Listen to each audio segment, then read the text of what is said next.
기준금리가 내리면 집값은 올라갈 것이다라는 보고서들이 전부 다 그런 방향이었습니다.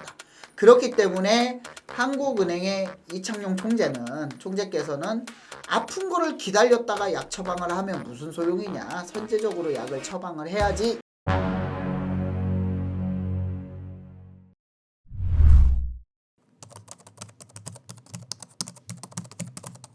안녕하세요, 이충민입니다. 오늘은 한국은행에서 기준금리를 2달 연속 인하를 단행을 했습니다. 그래서 그 기준금리 인하로 인해서 앞으로 부동산에 어떤 영향을 미칠지를 살펴보는 시간을 갖도록 하겠습니다.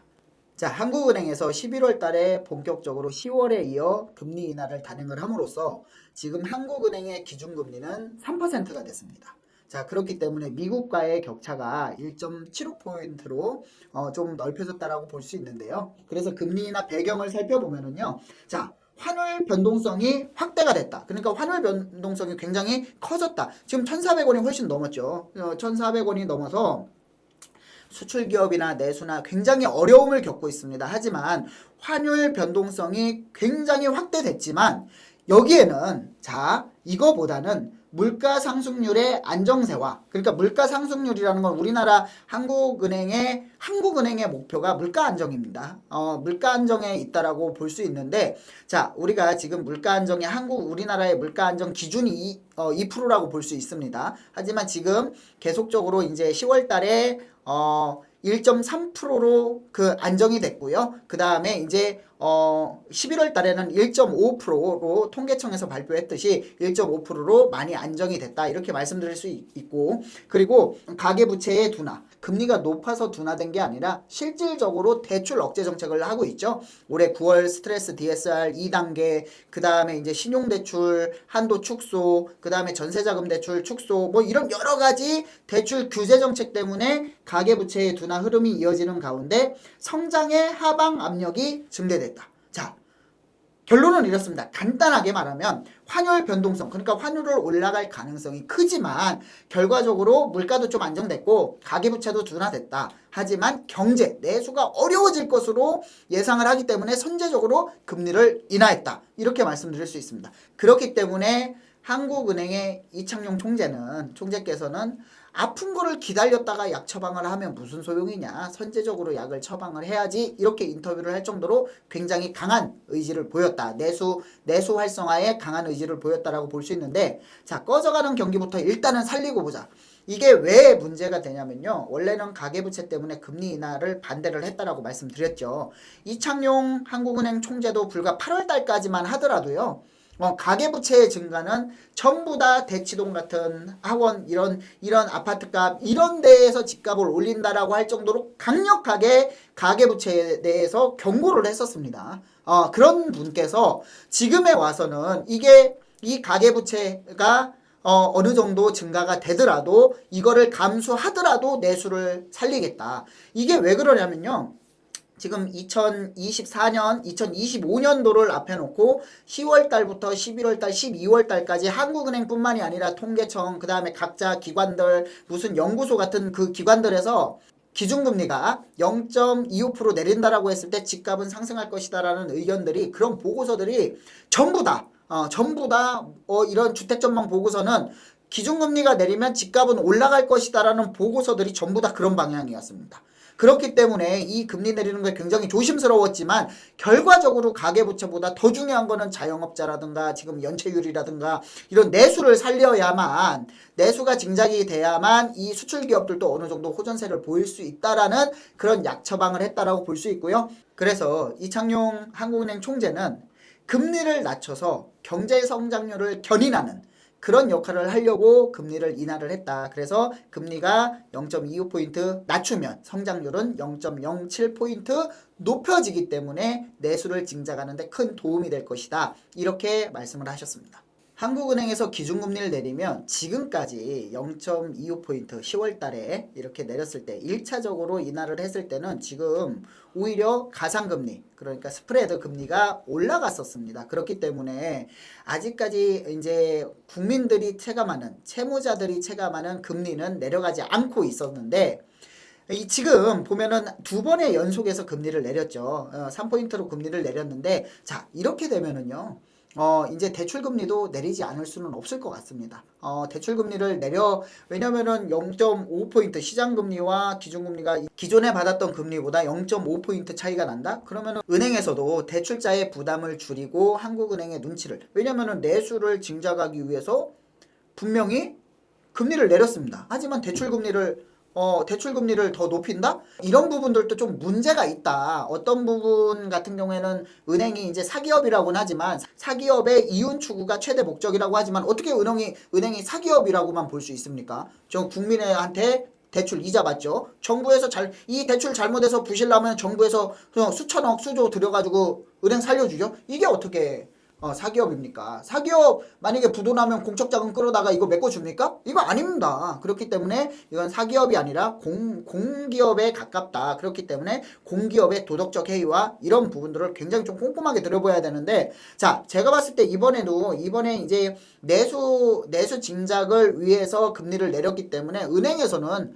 연속해서 기준금리를 한국은행에서 내렸는데 이 대출금리를 그대로 둘 수는 없다. 이런 부분이 굉장히 강하고요. 그래서 예금금리는 더 빨리 내리겠죠. 예금금리는 벌써 내렸습니다. 예금금리 내렸고요. 대출금리도 이제 순차적으로 조금씩 내리고 있다라고 볼 수 있고요. 그래서 하는 깜짝 금리 인하에 은행 가계대출 금리도 줄줄이 좀 내리고 있는 모습이고요. 5대 가계대출 중감률 추이가, 자, 9월 달에 스트레스 DSR 2단계가 적용이 됐고 10월 달부터 계속적으로 거래량도 줄어들고 있으니까 가계대출이 많은 폭으로 하락을 했다라는 모습을 보여주고 있는 그런 자료라고 말씀드릴 수 있습니다. 자, 그래서 마지막으로 좀 정리를 해드리겠습니다. 기준금리 연속 인하의 부동산 시장은, 자, 2회 연속했죠. 2회 연속했습니다. 2회 연속했는데, 자, 금리 인하 추가 가능성, 아까 무디스에서 어떻게 했습니까? 2.5래 연내 2.2포인트까지 낮출 것이다. 그러면은 우리나라가 이제 그 B컷을 단행하지는 않을 것 같고요. 이제 베이비컷으로 해가지고 이제 3단계 3번에 걸쳐서 이제 0.2포인트씩 3번에 걸쳐서 인하를 할 것으로 예상을 하고 있습니다. 왜냐면은 내수 진작을 목표로 했기 때문에 이거는 어쩔 수 없는 과정이다. 그리고 무디스에서도 골드만삭스에서도 그랬듯이 우리나라는 지금 가계부채가 증가하는 거를 걱정할 때가 아니다. 환율이 올라가는 거를 걱정할 때가 아니다. 일단 내수부터 진작을 시켜놓고 수출 기업들을 살려놔라. 일단은 이렇게 나와 있습니다. 인터뷰에. 그렇기 때문에 일단 한국은행에서는 3번에 걸쳐서 더 추가 인하를 할 것으로 보이고요. 가상금리의 조정. 자, 아까 말씀드렸듯이 우리가 이제 그 0.25포인트 10월 달에 한번 인하를 한 0.25포인트를 내려서 3.25포인트가 됐을 때는 실질적으로 가상금리 안 내렸습니다. 저도 뭐 대출을 받고 있는 입장이지만 전혀 몸으로 느끼지 못할 정도로 이제 계속 이제 문자로 오지 않습니까? 뭐 금리 조정 됐다, 뭐 됐다 하는데 금리 전혀 안 내렸습니다. 하지만 지금 2회 연속 단행한 이 시점에서는 가상금리는 어쩔 수 없이 내릴 수밖에 없다. 은행에서도 이거를 안 내리기에는 굉장히 부담이 크다라고 말씀드릴 수 있고요. 그 다음에 대출 한도로 보는 부동산 시장. 자, 여기서 좀 문제가 발생을 합니다. 여기서는 좀 여러 가지 복합적인 상황이 있다라고 볼 수 있는데, 자, 지금 스트레스 DSR 2단계가 적용이 되고 있죠. 대출 한도가 대폭 축소가 됐고요. 지금 뭐 1가구 1주택자가 다른 주택을 살 때 거기 들어오는 세입자는 전세자금 대출을 못 받습니다. 자, 그리고 신용대출도 축소가 됐고 그 주택을 담보로 한 생활안정자금도 대출이 은행마다 없어지거나 아니면 축소가 됐습니다. 2억에서 1억으로 축소가 됐거나. 자, 그런데 대출 한도로 보는 부동산 시장. 자, 이게 중요한 부분이 지금 올해 7월에 또 스트레스 DSR 3단계가 적용이 되지 않습니까? 3단계가 적용이 됩니다. 그래서 제가 봤을 때는 기준금리는 인하해서 대출금리는 인하할 것은 당연합니다. 왜냐면은 대출금리가 여러 가지 담보대출, 신용대출, 이런 여러 가지 가계대출, 무슨 보증대출 여러 가지가 있지만 이런 대출이 금리가 내려야 시장은 활성화가 되기 때문에 대출금리가 내리는 것은 당연한 거고요. 이 대출 한도로 부동산을 조정할 것으로 봅니다.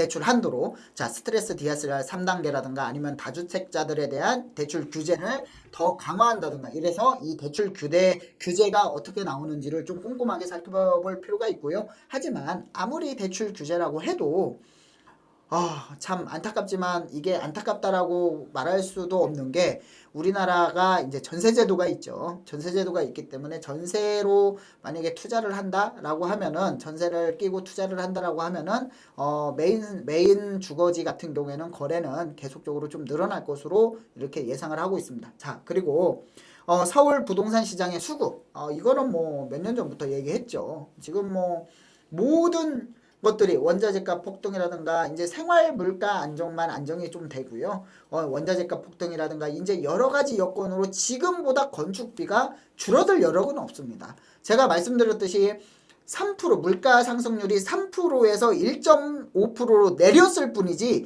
이게 물가 상승률이 마이너스다? 이게 아니지 않습니까? 그러니까 물가 상승률이 마이너스라는 게 오히려 그러면 떨어지는 부분인데 자 1,000원 하던 게 1,000원 하던 게 3%가 올라가지고 1,300원으로 갔습니다.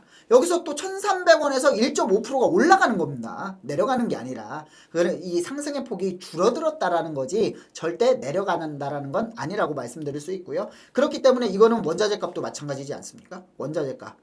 그러면은 지금 원자재 가격이 굉장히 높아지고 고공행진을 하고 있는데 그러면은 우리나라 서울 부동산의 핵심 지역들 같은 경우에 지금 뭐 재개발이나 재건축이나 이런 여러 가지 공급 여건이 굉장히 줄어들고 있고요. 특히 이제 재건축은 좀 많이 되죠. 뭐 이제 둔촌조공이라든가 이런 여러 아파트들의 재건축. 왜냐면은 규모의 경제로 만약 5,000세대, 10,000세대 정도 뭐 잠실의 진주 아파트 이런 데 같은 경우에는 충분히 됩니다. 왜냐면 규모의 경제 때문에 많이 지으니까 거기에서 좀 절감, 원가 절감을 할 수 있다. 하지만 1,000세대, 2,000세대 같은 경우에 굉장히 어려움이 많습니다. 이런 부분 때문에 이제 좀 수급 불균형 한번 생각해 볼 필요가 있습니다. 제가 꼭 말을 안 하더라도 지금 뭐 물론 이렇게 말씀을 드리면은 누구는 아니 야 먹고 살 것도 없는데 무슨 집이야. 집이 공급이 왜 부족해. 지금 나와 있는 게 서울시에 나와 있는 게 9만 채가 넘어. 이렇게 말씀하시는 분도 있지만 이 9만 채라는 것은요. 실질적인 공급주택이라고 말씀을 정확히 드릴 수는 없고요. 이제 호가 수준에 나와 있는 집들이다. 이렇게 말씀드릴 수 있고 그래서 이제 주택의 부족한 부분은 이거는 뭐 사실이라고 볼 수 있습니다. 뭐 여러 가지 이제 말씀드렸듯이 물론 아까도 말씀드렸듯이 저보다 똑똑하신 분들이 모든 연구원들 연구소에서 금리가 내리면 집값이 올라갈 것이라고 예상을 했습니다. 한국은행 총재 한국은행에서 나온 보고서에서도 조차 금리를 내리면 집값이 올라간다.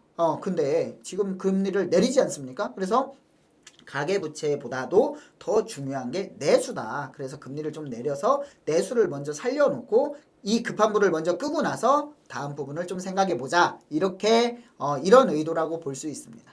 자, 그래서 오늘은 지금까지 금리, 2회 연속 금리 인하에 대해서 좀 살펴봤는데요. 이 금리 인하로 2025년에 부동산 시장이 어떻게 될 것인가, 내수가 어떻게 될 것인가. 참 2025년 전망이 깜깜합니다. 안개 속이고 깜깜하고 이게 왜 더 무섭냐면 앞에 전망 차라리 내려간다라고 전망을 하면은 내려가는데 이제 그 준비를 할 수 있고 올라간다라고 전망을 해서 그 수치에 맞다면은 또 올라가는 대로 나름 준비를 할 수 있습니다. 하지만 사람의 공포는 안 보이는 데서 가장 큰 공포를 느낍니다.